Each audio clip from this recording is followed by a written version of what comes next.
Sveiki vaikai! Šiandienos tema – Ramutės Skučaitė, vasara ir ruduo. Reikės išmokti deklamuoti eilėraštį, palyginti vasaros ir rudens vaizdus, bei rasti eilučių pabaigos žodžius, kurie panašiai skamba.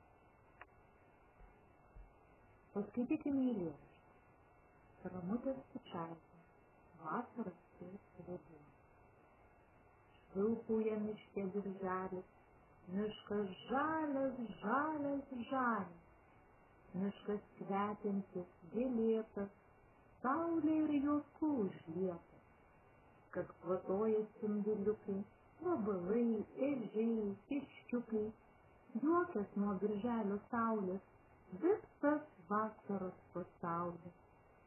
Mažas margas vabaliukas ant vienos kojytės suka. Net ausytė kiškiai linksta, linksma, linksma.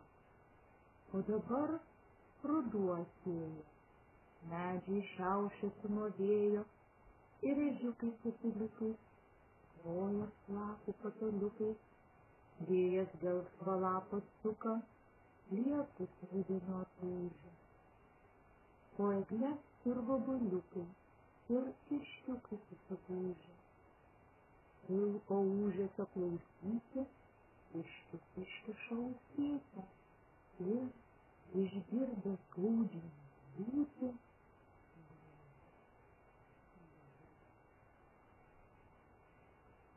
Dabar vaikai, eilėraštuką reikės perskaityti jums patiems garsiai ir pasistengti tai padaryti raiškiai.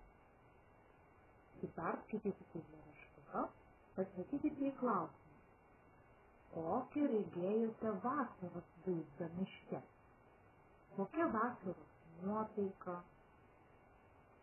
Ką jūs matėte ir girdėjote miške?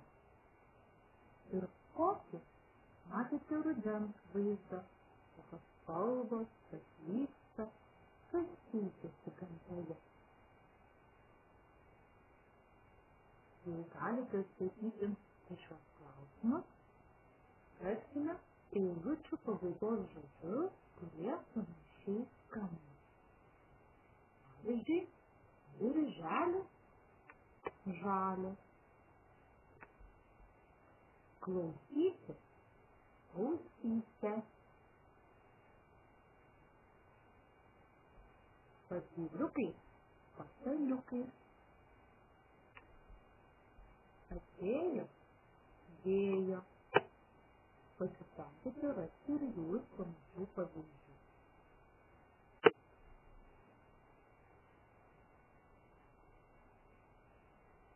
O dabar atsakykite praktines užduotis. Sėkmės!